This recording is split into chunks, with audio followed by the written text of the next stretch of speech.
नमस्कार, आप सभी का स्वागत है एनडीटीवी राजस्थान पर। मैं हूं आपके साथ शुभेंदु सिंह।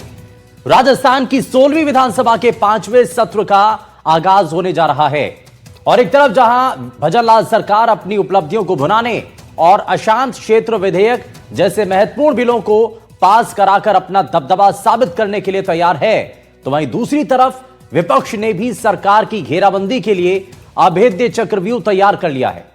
जनसांख्यिकी, असंतुलन और भर्ती परीक्षाओं जैसे बड़े मुद्दों को लेकर सदन में हंगामे के पूरे आसार हैं। अब ऐसे में सवाल यह कि क्या यह सत्र विकास की नई इबारत लिखेगा या फिर विपक्ष के सवालों की गूंज में विधायी कार्य दब करके रह जाएंगे। इस सियासी जंग और सदन की हर हलचल पर हमारी पैनी नजर रहेगी, लेकिन विधानसभा सत्र में क्या खास होने जा रहा है, इसको समझने के लिए हमारे साथ कुछ खास मेहमान हमारे साथ कार्यक्रम में जुड़ेंगे, उनसे हम जानेंगे।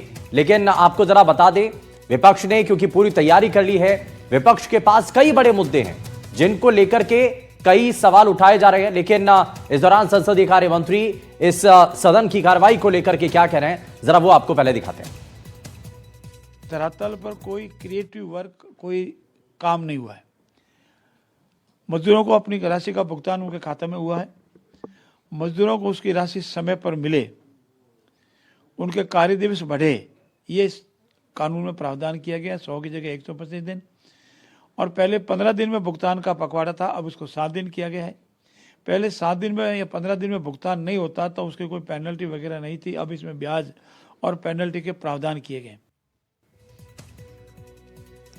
और सत्र का शोर इस वक्त ज्यादा सुनाई दे रहा है और इसीलिए कई बड़े मुद्दे हैं, कई अहम मुद्दे हैं राजस्थान से जुड़े हुए जिनको लेकर के सरकार का जोर है, लेकिन विपक्ष भी अपने मुद्दों को लेकर के सदन के अंदर अपनी तैयारी के साथ उतरने की कोशिश करेगा। तो यहां पर ये जो सत्र है वो बेहद हंगामेदार रहने के इसके आसार बताए जा रहे हैं। लेकिन बजट भी सामने आएगा तो राजस्थान के विकास को लेकर क्या नया रोड मैप राजस्थान की सरकार के पास है, इसको जरा समझने की हम कोशिश करेंगे। और इसको समझने के लिए हमारे साथ कुछ खास मेहमान कार्यक्रम में जुड़ चुके हैं। भारतीय जनता पार्टी से अटल खंडेलवाल जी कार्यक्रम में जुड़ चुके हैं। अटल जी, बहुत स्वागत है आपका। हमारे साथ वरिष्ठ पत्रकार श्याम सुंदर शर्मा जी हमारे साथ कार्यक्रम में जुड़ चुके हैं। श्याम सर, बहुत स्वागत है आपका एनडीटीवी पर। और साथ ही कांग्रेस पार्टी से प्रवक्ता प्रतीक सिंह जी हमारे साथ कार्यक्रम में जुड़ चुके हैं। प्रतीक जी, बहुत स्वागत है आपका एनडीटीवी पर। मैं शुरुआत लेकिन सबसे पहले अटल जी आपसे ही कर रहा हूं, क्या तैयारी है और इस सत्र के लिए क्या विशेष कुछ खास रणनीति है, क्या तैयारी आप कर रहे हैं? देखिए, ऐसा है शुभेंदु जी कि ये बजट जो है वो पारदर्शी रहे। और देखिए, इस बजट के अंदर रोजगार की हम बात कर रहे हैं, महिलाओं की बात कर रहे हैं, किसान की बात कर रहे हैं, गरीबों की बात कर रहे हैं, हम शिक्षा को लेकर के बात कर रहे हैं और स्वास्थ्य को लेकर के बात कर रहे हैं। उसके साथ साथ जो इंफ्रास्ट्रक्चर है उसको लेकर के भी हम बात कर रहे हैं। तो ये सारी हमारी तैयारी है उसके अंदर। और जो पूर्ववर्ती कुछ योजनाएं हैं उनको भी आगे बढ़ाने की दिशा में हम कार्य कर रहे हैं, जैसे कि ग्रीन फील्ड्स है और जो 36,000 किलोमीटर रोड बनाने की बात है।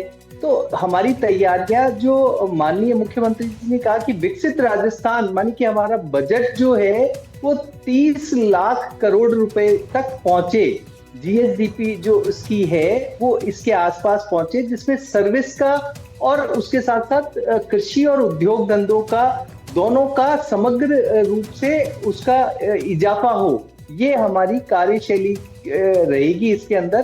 देखिए, 25-26 के अंदर करीब 3.80 लाख करोड़ रुपए व्यय जो कि व्यय हुआ। इस बार ऐसा मान रहे हैं कि हम 4.5 लाख करोड़ के आसपास का व्यय रहने वाला है, जो 14% इंक्रीज होगा। इंफ्रास्ट्रक्चर पर हमारा पूरा फोकस रहेगा, जिसमें जयपुर मेट्रो है और 9 रिंग रोड है बड़े बड़े शहरों की, ये सारा। और देखिए, किसानों की सम्मान निधि बढ़ाई और रोजगार सृजन, 1.25 लाख नौकरियों का हमारा इस बार रहेगा कि हमने कैलेंडर निकाल दिया है इस बार।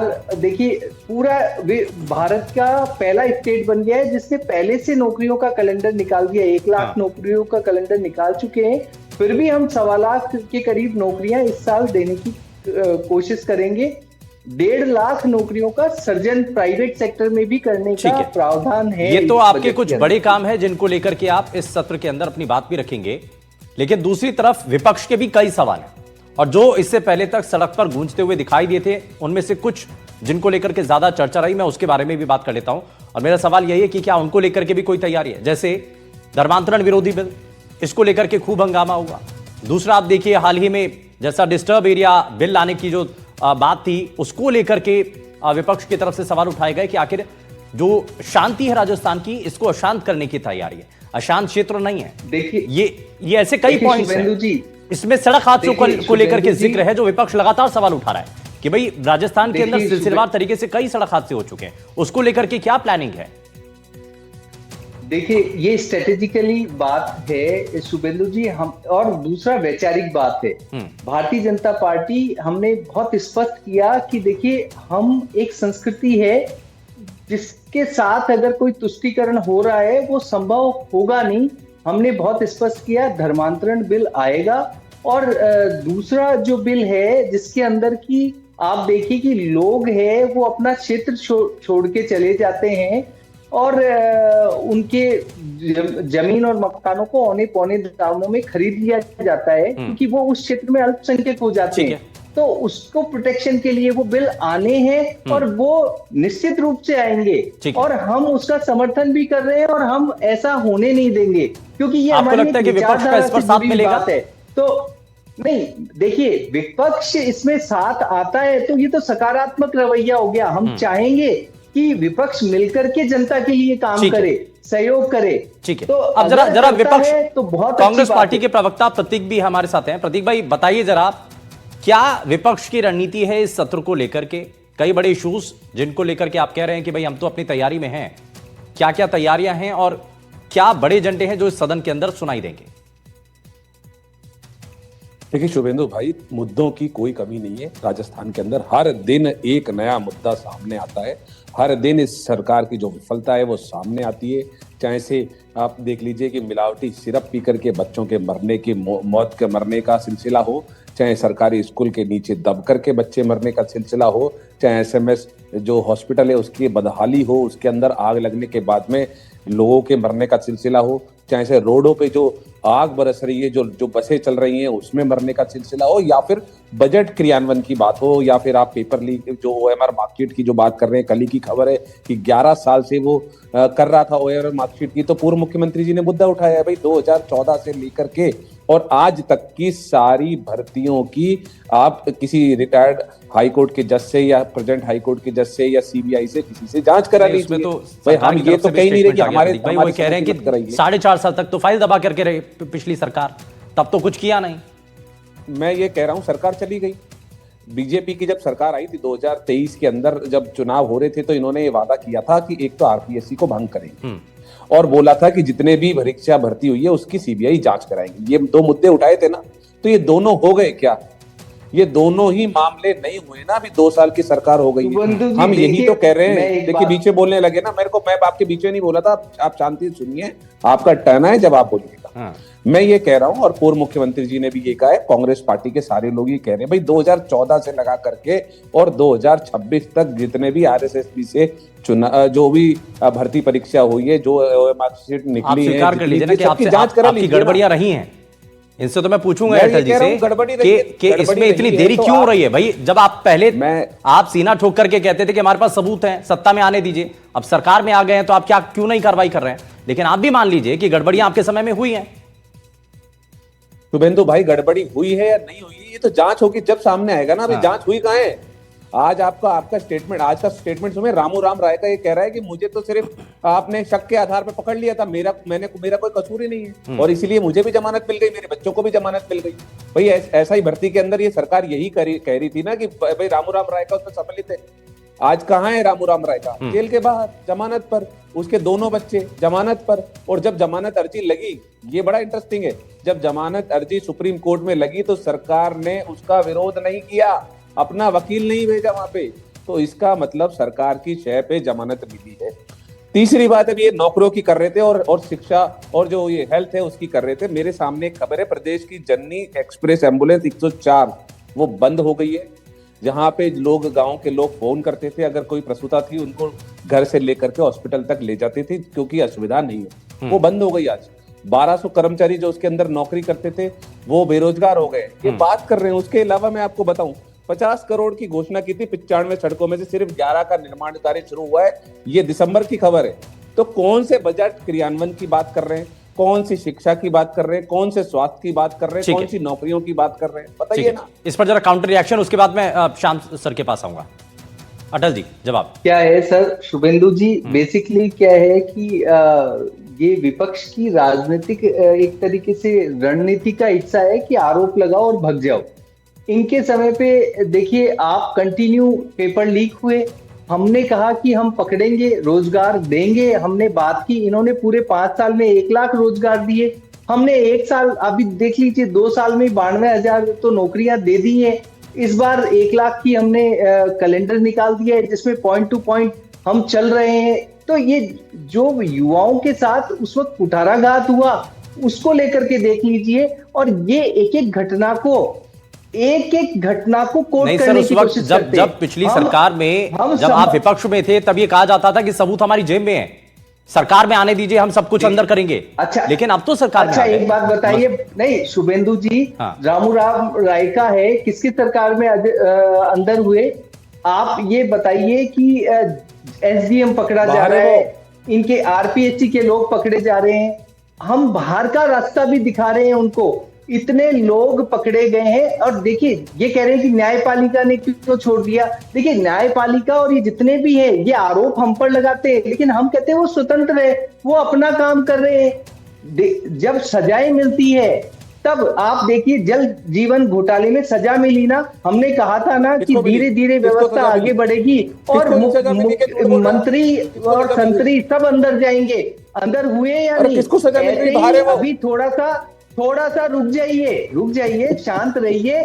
शिक्षा के अंदर भी अंदर जाएंगे, शिक्षा मंत्री भी कई बार कह चुके हैं, लेकिन जांच प्रक्रियाओं को हम जो जांच एजेंसियां हैं उस पर विश्वास करके आगे बढ़ते हुए देख रहे हैं। तो जमानत मिल जाती है ना, उसका विरोध तक नहीं किया जाता, यही तो सवाल है, यही तो कह रहे हैं ना कांग्रेस पार्टी के नेता। शुभेंदु जी नहीं, ये भी आरोप लगा रहे हैं कि हम जमानत पे हमारा कोई इशू नहीं है, हम हमारे सरकार और हमारे वकील वो अपना पक्ष रखते हैं। ठीक है प्रतीक भाई, बात मैं अटल जी, ठीक है, न्यायपालिका का है। और अभी देखिए जमानत मिलने का मतलब ये नहीं है कि उन्हें छोड़ दिया गया है, ठीक है, यानी कि प्रक्रिया जारी है, मिली और फिर वो ये कानूनी प्रक्रिया है, वो ठीक है। प्रतीक भाई जरा जल्दी से जवाब दीजिए, उसके बाद मैं श्याम सर के पास आ। ठीक है प्रतीक भाई जल्दी। शुभेंदु भाई, पहले तो आपकी डिबेट में झूठ बोला गया कि पूर्ववर्ती सरकार के अंदर मात्र 1 लाख नौकरियां मिली थी। मेरे पास में 23 पन्ने का डॉक्यूमेंट है, 43 पन्ने का डॉक्यूमेंट है, आप चाहेंगे तो मैं आपको कितनी मिली थी इसके अंदर बता रहा हूँ।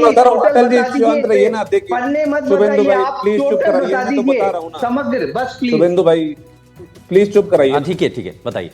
मैं बता देता हूँ, पुरानी सरकार में जो नौकरी दे दी गई थी नियुक्ति, वो थी 2,13,839। ये 5 साल परीक्षा परिणाम जिनके जारी, सुनिए ना शुभेंदु भाई, आप देखिए पीछे बोल रहे हैं, आप देखो 1,16,000 शुभेंदु भाई। अच्छा नहीं अटल जी एक बार पहले सुन लीजिए, उसके बाद काउंटर कीजिएगा, एक बार सुन लीजिए उसके बाद काउंटर। हाँ प्रतीक भाई बताइए। परीक्षा परिणाम जारी हो गए थे, वो थे 13,701। साक्षात्कार किए जा चुके थे, वो थे 1917। परीक्षा आयोजित की जा चुकी थी, किंतु परिणाम आना बाकी था, वो था 14,467। जिसके विज्ञापन जारी हो चुके थे वो थे 1,15,539। और न्यायालय में जो वाद लंबित थे वो थे 1,400। ऐसे कुल योग होता है 3,31,529। और हम जब गए थे, जिस पाइपलाइन की ये बात कर रहे हैं, प्रक्रियाधीन की बात कर रहे हैं, जब हमारी सरकार गई थी 1,17,000 नियुक्ति प्रक्रियाधीन थी। इन्होंने 2 साल में वही तो नौकरियां थी। मुझे ये बता जाए शुभेंदु भाई, एक नौकरी, सुनिए आप देखिए फिर पीछे बोलने लगे। मैं कह रहा हूं मेरे को बता जाए एक नौकरी जिसका विज्ञापन इन्होंने निकाला हो, जिसकी वित्तीय स्वीकृति इन्होंने ली हो, जिसका एग्जाम इन्होंने लिया हो, जिसका साक्षात्कार इन्होंने लिया हो, जिनका नियुक्ति, ये सारे काम, एक भर्ती बता जाए, सारे काम इनकी सरकार में हुए, एक भर्ती। अच्छा ठीक है, मैं इस पर जवाब लेता हूं, मैं जवाब लूंगा। अटल जी आप जवाब तैयार रखिएगा, लेकिन उससे पहले मैं जरा श्याम सर को जोड़ रहा हूं। बहुत देर से इंतजार भी कर रहे हैं और हम ये कोशिश भी कर रहे हैं क्योंकि एक लंबा अनुभव है। श्याम सर, ये जिस तरीके से सदन में अलग अलग मुद्दे पहले से ही जिनको उठाया जा रहा था, नजर आता है कि सदन में इस बार गहमा गहमी जबरदस्त तरीके से होने जा रही है। देखिए शुभेंदु जी, ये बात सही है कि 28 तारीख को राज्यपाल अभिभाषण के साथ विधानसभा की शुरुआत होगी।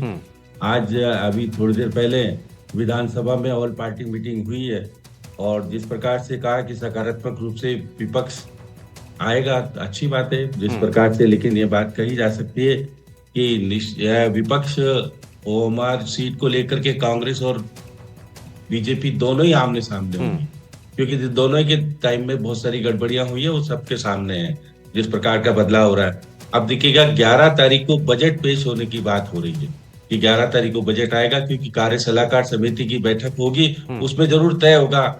लेकिन इससे पहले देखिएगा कि 29 तारीख को राज्यपाल अभिभाषण से बहस शुरू हो जाएगी और विधिवत रूप से विधानसभा शुरू होगी। और उस वक्त देखिएगा कि जिस प्रकार से अभी दोनों पार्टियों ने अपने विधायक दल की बैठक की घोषणा की, आज मुख्यमंत्री जी के निवास पर सत्ताधारी पार्टी रणनीति तैयार करने के लिए बैठक कर रही है, और उसके बाद कल के दिन कांग्रेस ने भी विधायक दल की बैठक बुलाई है 6 बजे। तो दोनों ही पार्टी जिस प्रकार से तय करना चाहते हैं, निश्चित रूप से देखिएगा ये बात सही है कि कांग्रेस ऐशान क्षेत्र घोषित करने वाला विधेयक जो आएगा उसको लेकर के पहले से ही विरोध प्रकट कर रही है। जिस प्रकार से वोटों की राजनीति का खेल जो खेला जाएगा वो अपने अपने तरीके से करा जाएगा। अभी मैं सुन रहा था जिस प्रकार से भाजपा के प्रवक्ता कह रहे थे, देखिएगा कि आप सत्ताधारी पार्टी के लोग हैं, अब विपक्ष तो यहाँ पर आकर के बात करेगा, लेकिन सचिन पायलट ने जो एक बात कही थी, आपने देखा कि छत्तीसगढ़ में बोल रहे थे कि पेपर लीक के मामले में कोई भी दोषी होगा उसको दंडित कीजिएगा। इसका मतलब है कि कांग्रेस में भी एकता का सूत्र मेरे को दिखने में नजर नहीं आ रहा। अब आप प्रतीक जी बड़ी बात कर रहे थे अपने जमाने की, वो कह रहे थे कि हमने नियुक्तियां दी। हाँ, नियुक्ति उनके जमाने में दी गई होगी, इसमें दो राय नहीं, लेकिन जिस प्रकार की तैयारियों को लेकर के विपक्ष एकता के रूप में दिखेगा या नहीं दिखेगा, अभी कुछ तय नहीं कहा जा सकता। जिस प्रकार की बातें आ रही सचिन पायलट, ये जो ग्रुपिज्म है या जो टूट है, एक सूत्र में ना होने का जो एक तस्वीर है, क्या वो सदन के अंदर भी दिखाई दे सकती है श्याम सर? अब आप देखिए, सचिन पायलट अगर छत्तीसगढ़ में बोलते हैं, रायपुर में जिस प्रकार का बोल रहे थे कि पेपर लीक के मामले में जो भी हो उसको दंडित करो, अब देखिए पेपर लीक के मामले में प्रतीक जी को मालूम है क्या क्या हुआ था, क्या नहीं हुआ था। तो अब देखिए राज्यपाल का जो अभिभाषण है उस पर बहस होगी, सरकार 3 तारीख को जवाब देगी। तो इसका मतलब है पहले तैयारी के साथ आप, मैं कह रहा हूँ प्रदेश अध्यक्ष आएंगे नहीं आएंगे विधानसभा में अभी भी तय होना बाकी है कि रणनीति के साथ अभी वो गए थे बाहर, जब उसके बाद अभी तक तय नहीं हो पाया कि आपस में बैठ करके बात करके आएंगे।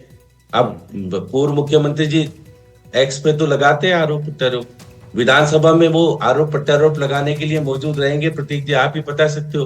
तो बहुत सारी चीजें ऐसी है जो पर्दे के पीछे से कांग्रेस में एकता का सूत्र दिखता नहीं है। हाँ प्रतीक भाई बताइए, जो पर्दे के पीछे है, जो थोड़ा सा दिख नहीं रहा है, क्या है वो? विजिबल कीजिए ना, उसको ट्रांसपेरेंट कीजिए थोड़ा सा।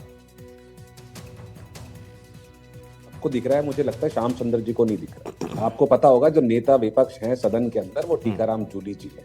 टीकाराम जूली जो है वो विधानसभा के अंदर कांग्रेस के जो दल है उसको रिप्रेजेंट करेंगे। सचिन पायलट जी एक वरिष्ठ नेता है, उन्होंने भी वही बात उठाई है। पूर्व मुख्यमंत्री जी अशोक गहलोत जी ने उन्होंने भी वही बात उठाई है। टीकाराम जूली जी ने भी वही बात उठाई है और प्रदेश अध्यक्ष गोविंद सिंह डोटासरा जी ने भी वही बात उठाई है। हम कह रहे हैं 2014 से जितनी भर्ती हुई और जो भी उसके अंदर दोषी है उसको सजा दी जानी चाहिए, लेकिन दोषी साबित होगा कैसे जब तक आप उसकी जांच नहीं कराएंगे, पहली बात। दूसरी बात, अभी जो 4-5 दिन पहले जो अभी एक परीक्षा हुई थी जिसके अंदर आपको ध्यान होगा 28-30 एक साथ इन्विजिलेशन के जो परमिशन लेटर थे वो एक साथ मिले। वहां पे ये आशंका है कि कोई गड़बड़ी हुई है, डमी कैंडिडेट बैठे हैं, पुलिस उसकी शायद जांच करने को तैयार भी हुई है, लेकिन जांच क्या हो रही है वो सामने नहीं आ रहा। आप जब तक ये जांच नहीं कराएंगे, जब तक आप ये कह ही नहीं सकते गड़बड़ी हुई है या नहीं। भाई आप सरकार आपकी, सीबीआई आपकी, केंद्र में सरकार आपकी, ईडी आपकी, इनकम टैक्स आपकी, यहाँ की आपकी एंटी करप्शन ब्यूरो आपका, एसओजी आपका। लेकिन और एक चीज तो है प्रदीप भाई, अगर काम करने के लिए आती है, वो कार्रवाई कर दे, तो आप कहते हैं राजनीति से प्रेरित है। ये तो द्वेष की भावना से कार्रवाई हो रही है। आप बताइए ना किसके खिलाफ कार्रवाई कर दी? बताइए। रामूराम राय का जेल में है क्या? मैं तो पूछ रहा हूँ आपसे। भाई रामूराम राय का कहाँ है आज? और ये कह रहे थे कि न्यायपालिका अपना काम करेगी। निश्चित तौर पे न्यायपालिका अपना काम करती है, लेकिन जब रामूराम रायका के बेटा और बेटी की जब बेल सुप्रीम कोर्ट के अंदर लगी तो राज्य सरकार का कोई भी वकील उसको अपोज करने के लिए वहां मौजूद नहीं था। और जब और जज साहब ने खुद कहा है कि सरकार इसको अगर अपोज करना नहीं चाहते हैं तो हमारी मजबूरी है बेल देना। भाई सामने का पक्ष अगर उसका अपोज नहीं करेगा तो ठीक है, फिर जज साहब क्या करेंगे? बेल ही देंगे ना। ठीक है, अब इससे थोड़ा सा आगे बढ़ते हैं, दूसरा पहलू जरा इस पूरे सत्र को लेकर के कि भाई बहुत सारे लोग और खास करके जो राजस्थानी हैं उनको बड़ी उम्मीदें हैं कि इस बजट सत्र के अंदर बहुत कुछ उनके लिए भी हो। तो क्या होना चाहिए, कैसा होना चाहिए, जरा बात उस पर भी करते हैं। अटल जी, क्या तैयारी है इस बार? कुछ ऐसा विशेष करने की तैयारी जिससे राजस्थानियों को आगे बढ़ाने के लिए विकसित राजस्थान का जो रोड मैप आप तैयार कर रहे हैं उसको बहुत जल्दी से और तेजी से आप आगे बढ़ सकें, उसके लिए क्या खास कुछ तैयारी? देखिए शुभेंदु जी, इसके लिए आपने हमारा एक होता है ना कि शुरुआती दौर से ही दिख जाता है कि हम क्या चाहते हैं। हमने प्रवासी राजस्थान पहले ही साल में हमने ये किया और 30 लाख के एमओयू किए, उसमें 8-8.5 लाख के एमओयू उनका बकायदा यहाँ पर उनके साथ उनके इन्वेस्टमेंट आ रहे हैं।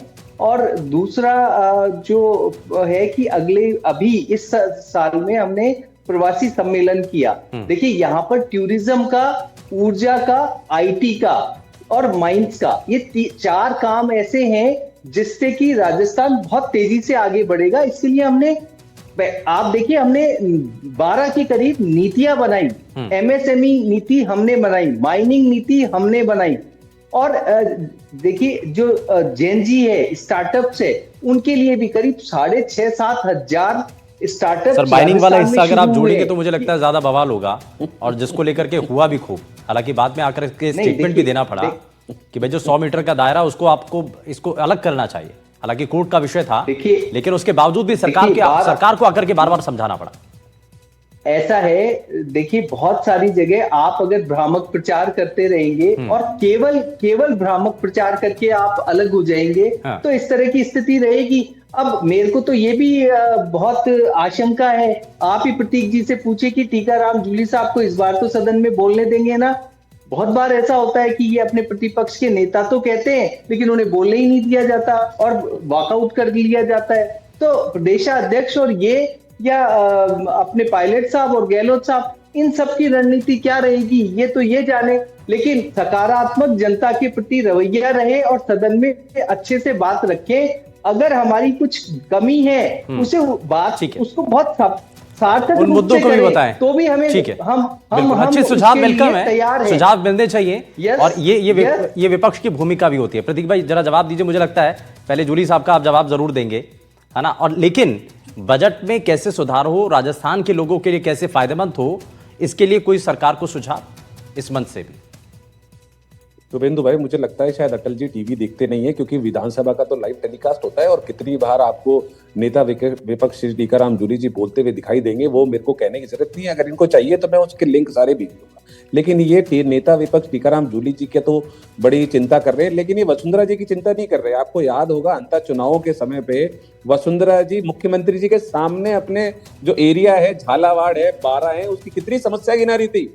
और उस चक्कर में आप देखिए कि मुख्यमंत्री जी की शक्ल जो थी वो देखने लायक थी, लेकिन उसके ऊपर नहीं, अच्छी बात। अच्छा बताइए, क्या वसुंधरा जी क्या यहाँ पे वो बात के बीच में आप हमेशा बोलते हैं, मैं आपके बीच में कभी नहीं बोलता, लेकिन आप हमेशा बीच में बोलते हैं कि अगर अच्छा ठीक है, अटल जी बताइए ना, बताइए कोई कमियां बता रहा है। एक चीज केवल, कोई हमारा ही वरिष्ठ नेता हमारे यहाँ पर यदि कोई समस्या है उसको बता रहा है, तो ये अच्छी बात है या खराब?